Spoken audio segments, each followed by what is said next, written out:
Good day, everyone, especially to our enthusiastic professor, Dr. Elenita Garde Cuenca.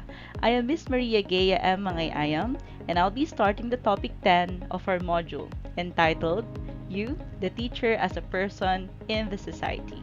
Specifically, I will be discussing the philosophical heritage of the teaching profession. We will tackle its nature, content, the what, whys, and hows of educators. So, our aim for this session is to delve into the underpinnings of various schools of philosophies and their implications for teaching. Develop a profound appreciation for these philosophies by generating insights that could potentially address educational challenges and enhance our thinking capacities to refine our own philosophical ideas. So, my dear audience, allow me to begin with a thought provoking quote by Aristotle himself, which resonates deeply with our purpose today. According to Aristotle, teaching is the highest form of understanding. Early as now, kindly reflect of how you have become as an educator. As for me, I'm always grateful for I am already having and living the profession that I used to dream. So, as we commence on our journey, let us understand what philosophy truly entails. Philosophy is not confined to direct observations, it thrives on speculation and profound contemplation. In the Western world, philosophy seeks truth, while in Hindu philosophy, the focus shifts to practical application of ideas. This duality reflects the diverse way in which philosophy explores life's complexities. So, let us now talk about the marriage of philosophy and education. So, to truly comprehend the concept of philosophy of education, let's decipher the two components. Philosophy is derived from the Greek word philo and sophia, means the love of wisdom. We all know that. A pursuit of meaning that extends to life's entire spectrum. So, education, on the other hand, goes beyond the transfer of knowledge. It involves intentional guidance, discipline, and the holistic development of individuals. Education was once a privilege, but it has transformed into a universal right. So it embraces social processes that introduce individuals to cultures and bridging the gap between diverse societies. But how does philosophy intertwine with education? So philosophy guides education's trajectory, shaping its direction. So it endows education with purpose, guiding principles, and methods. Now, philosophy of education was being stated on the following important text. So, the 1987 Constitution, for example, through Article 14, enshrines education's philosophy as a means to ensure quality education for all citizens. So, it emphasizes access, adaptability, and the like. The Universal Declaration of Human Rights underscores education as a fundamental right, accessible to all. And aside from that, UNESCO's four pillars, learning to know, do, live, and be, are also important part in defining what is education. Next is we all know that humanity's inheritance includes the wisdom of philosophical thinkers who pondered life's mysteries. So these existential questions, who am I? Why am I here? How should I live meaningfully? Guide our journey. So in the context of teaching, we question our roles as teachers, the essence of learners, and the paths to effective learning. Why am I teaching this? Why am I doing this and that? So, dear teachers, I would like to share with you this Japanese technique known as the Ikigai technique. So, it is the way in discovering one's purpose. According to Japanese people, this technique is the happiness. So, as you can see here, um, it includes the things that you love, Okay, the things that you are good at, the things that you can be paid for, and the things that the world needs from you. This diagram shows ikigai as the conversions of four areas of life: what you love, what you're good at, what the world needs, and what you can be paid for. So this is the so-called secret to a fulfilled life.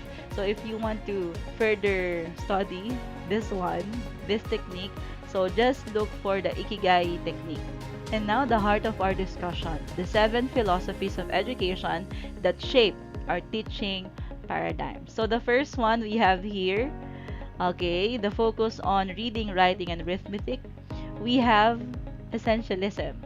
Essentialism focus on imparting essential knowledge, skills, and values, and it molds responsible citizens by emphasizing traditional virtues and academics. Next one, next photo is, okay, the learning by doing. So behind this principle is the progressivism. Okay, this philosophy gears education toward adaptable, enlightened citizens, focusing on present moments, problem solving, and holistic growth. Next, okay, timeless, timeless knowledge. Okay, so we have the next philosophy, the the perennialism. So perennialism, okay, deals with the humanities and general education. Perennialism values shared knowledge, nurturing reasoning abilities, and timeless concepts. All right. So next one we have existentialism. So this one is focused on individuality and holistic growth, multiple intelligences. So existentialism empowers students to define their essence, make informed choices, and also express creativity.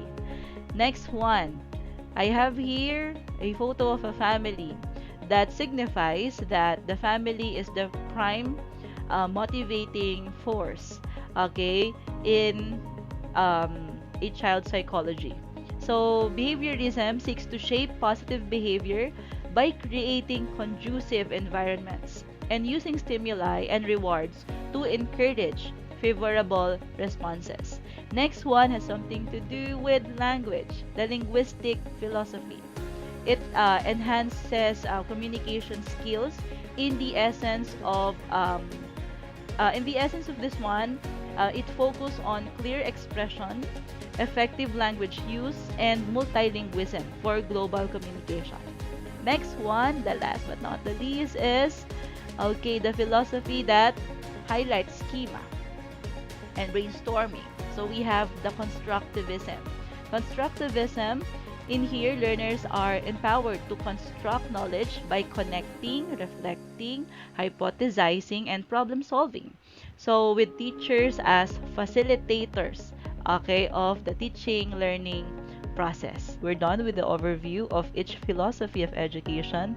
Let us now look closely into details. So I will be discussing the content, the objective, and strategies. Now let us begin with the essentialism. So the school of essentialism, its objective is to acquire basic knowledge, skills, and values, just like what I've mentioned a while ago. So the content is the fundamental knowledge. Now the strategies include drill method and use of prescribed textbooks that focuses on the three R's, the reading, writing, and arithmetic. Now, the next school is the perennialism. So the objective of perennialism is to develop learners' rational and moral powers. Okay? And the content focuses on the general education curriculum. And the strategies is highly teacher-centered. So since it is highly um, inclined or based on great books, then the teacher, as someone who is expert in the field, is the one who will feed the information to the students. Next is the progressivism. Progressivism is known as the philosophy of education that highlights the learning by doing principle. So the objective of progressivism is that it develops learners into becoming enlightened and intelligent citizens. So the content is a need-based and relevant curriculum. So in here, needs assessment must be given or must be um, facilitated before the school year. So diagnostic examinations are highlighted here. Then the strategies includes experiential methods and of course the learning by doing. Next is the existentialism. It tackles the purpose of each and every one. So it is highly learner centered. So it also focuses on the principle of multiple intelligences. Okay, so the objective of existentialism help to students understand and appreciate themselves as unique individuals who accept full responsibility for their thoughts, feelings, and actions. Now, the content of existentialist curriculum is it gives a wide variety of options from which to choose because it highlights the multiple intelligences. Now, the strategies includes individual learning. Of course, if we highlight the multiple intelligences, we are dealing with various and diverse set of students. Okay, the next is the behaviorism. The behaviorism, the objective is to modify and shape students' behavior by providing a favorable environment, conducive environment. Okay, then the content curriculum that will help students respond favorably with their environment. So it is somewhat related to the Pavlov's experiment. Okay, then strategies using incentives and provide a favorable environment. Incentives like intrinsic and extrinsic motivations. So a while ago, that is the reason why I have mentioned family, because family is really a determining factor. Next one is the linguistic philosophy. Objective develops the communication skills of students. All right, so it is highly anchored in the linguistic capacity of each student. Okay, language that is correct, precise, grammatical, coherent, and accurate. And the strategies is the experiential method, similar with the progressivism. So it is highly performance based. Next, the last one is the constructivism. Constructivism is anchored in the idea of schema. Alright, so the objective of which is to develop independent learners adequately equipped learning skills to be able for them to construct knowledge and make meaning out of them. Alright, so when we talk about meaning construction, ayan, it highlights the brainstorming activities, the peer evaluation activities, peer assessment. Okay, next is the content, learning processes and skills such as searching, critiquing, and evaluating.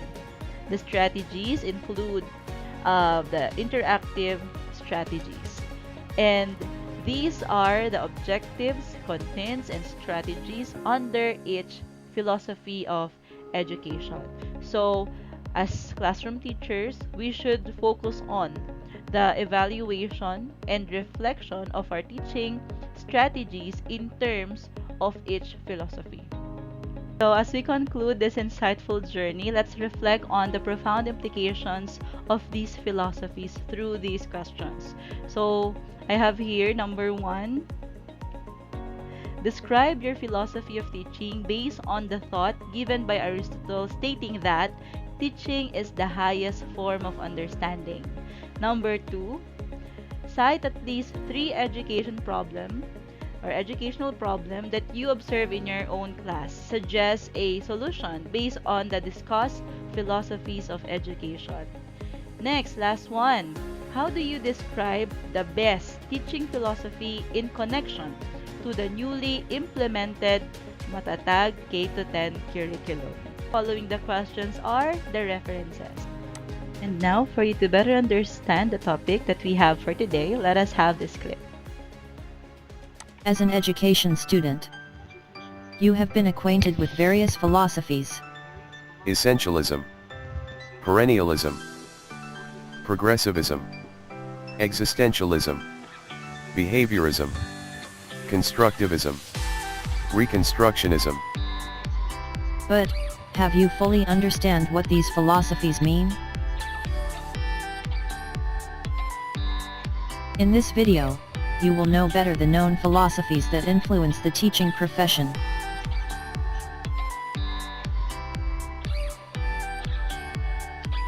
What does philosophy mean? The word philosophy comes from two Greek words, philo and sophos. Philo means love. Sophos means wisdom. Literally then, philosophy means love of wisdom. The philosophy of education examines the goals, forms, methods, and meaning of education. It is important to understand how philosophy and education are interrelated. In order to become the most effective teacher you can be, you must understand your own beliefs, while at the same time empathizing with others. Let's start to learn more about the known philosophies of education. Essentialism, perennialism, progressivism, existentialism, behaviorism, constructivism, and reconstructionism. First on the list, essentialism. Essentialism advocates training the mind with what are essential. In this philosophical school of thought, the aim is to instill students with the essentials of academic knowledge, enacting a back-to-basics approach. The emphasis of education is on academic content for students to learn the basic skills or the fundamental R's such as reading, writing, arithmetic and right conduct. Essentialist teachers emphasize mastery of subject matter. They are expected to be intellectual and moral models of their students. They observe core requirements and longer academic year. Next philosophy is perennialism. Perennialism in education is the belief that schools should teach ideas that are everlasting. You can remember the word perennialism by remembering that perennial means lasting for many years. The goal of a perennialist education is to teach students to think rationally and develop minds that can think critically. The perennialist curriculum is a universal one. What the perennialist teachers teach are lifted from classic and great books. The perennialist classrooms are teacher-centered. Students engaged in Socratic dialogue, or mutual inquiry sessions to develop an understanding of history's most timeless concepts. Next philosophy is progressivism. Progressivism is the idea that education comes from the experience of the child.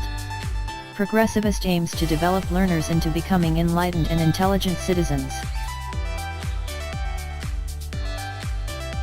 Progressivists use a curriculum that responds to students' needs and that relates to their personal lives and experience. Teachers teach students things that are practical for life and encourage them to grow into better people. They also teach students the skills to cope with change. Progressivist teachers employ experiential methods.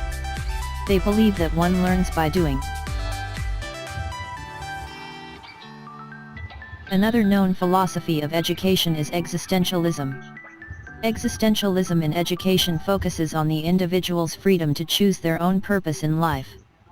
The main concern of existentialists is to help students understand and appreciate themselves as unique individuals who accept complete responsibility for their thoughts, feelings, and actions. In existentialist curriculum, students are given a wide variety of options from which to choose. Humanities are given tremendous emphasis. Existentialist methods focus on the individual. Learning is self-paced and self-directed. Next is the behaviorism philosophy. Behaviorism focuses on the acquisition of new behavior based on environmental conditions. Behaviorists are concerned with the modification and shaping of students' behavior by providing for a favorable environment, since they believe that we are product of our environment. Behaviorist teachers teach students to respond favorably to various stimuli in the environment. Teachers arrange environmental conditions so that students can make the responses to stimuli. They provide reinforcement and punishment to reinforce positive responses and weaken or eliminate negative ones. Another known philosophy of education is constructivism. Constructivism says that people construct their own understanding and knowledge of the world through experiencing things and reflecting on those experiences. Constructivist aims to develop intrinsically motivated and independent learners equipped with learning skills for them to be able to construct knowledge and make meaning of them. Students are taught how to learn. They are taught learning processes and skills. The constructivist teacher provides students with data or experiences that allow them hypothesize, predict, manipulate, pose questions, research and invent. The last philosophy that we will tackle in this video is Reconstructionism. Reconstructionism or critical theory is a philosophy that emphasizes the addressing of social questions in a quest to create a better society and worldwide democracy. Reconstructionist educators focus on a curriculum that highlights social reform as the aim of education. For Reconstructionists, curriculum focuses on students taking social action in solving real problems such as environmental problems, hunger, international terrorism, inflation, and inequality. Reconstructionists deals with social issues through inquiry, dialogue, and multiple perspectives. Community-based learning and bringing the world into the classroom are also utilized. Here are the known philosophies of education with their keywords. Essentialism, learning the essential like the 3 R's. Perennialism, utilizing the great books. Progressivism, learning by doing. Existentialism, having individual choice. Behaviorism, modifying behavior. Constructivism, constructing meaning. Reconstructionism, having social reform.